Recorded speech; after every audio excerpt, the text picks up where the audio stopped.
వేడుకలు ఇక్కడ జరుగుతున్నాయి 34వ వార్డులో.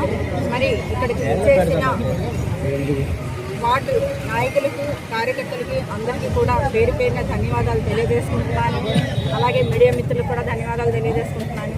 మరి ఈరోజు ఆ మహానేతని ఈ రోజు వరకు కూడా, ఈ రోజే కాదు ఎప్పటికీ ఎవరు మర్చిపోలేరు. ఎందుకంటే అంత మంచి పరిపాలన ఆయన అందించారు. మనందరికీ తెలిసిన విషయమే. ఒక ఆరోగ్యశ్రీ కానీ, ఫీజు రీయింబర్స్మెంట్ కానీ, ఏదైనా సరే మన రాజశేఖర రెడ్డి గారు పెట్టిన పథకాలే.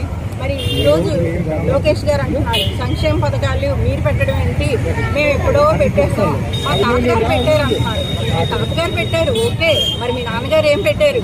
ఈరోజు మీరు ఏ పథకాలు, మీరు సంక్షేమ పథకాలు మేమైతే చెప్పుకోగలం. మాకు ఒక ఆరోగ్యశ్రీ రాజశేఖర రెడ్డి గారు పెట్టారు, మరి ఫీజు రియంబర్స్మెంట్ రాజశేఖర రెడ్డి గారు పెట్టారు, ఉచిత విద్యుత్ అనేది రాజశేఖర రెడ్డి గారు పెట్టారు.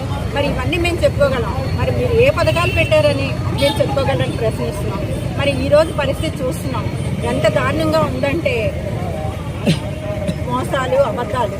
చంద్రబాబు నాయుడు గారు మరి ఏవైతే హామీలు ఇచ్చారో ఈ రోజు వరకు ఏవీ నెరవేర్చలేదు. ఇది మనందరికీ తెలిసిన విషయమే.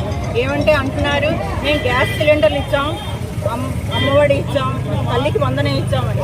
గ్యాస్ సిలిండర్లు ఎవరికి ఇచ్చారు మీరు?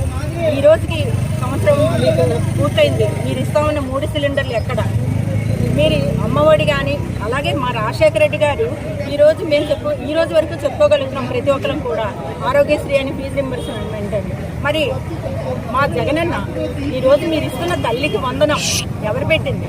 ఈరోజు మీరు ఇస్తామన్న 1500 మహిళలకు ఇస్తామన్నారు, అది ఎవరు పెట్టింది? ఈరోజు మీరు ఇస్తామంటున్న పథకాలన్నీ మా జగన్మోహన్ రెడ్డి గారు పెట్టినవే. కానీ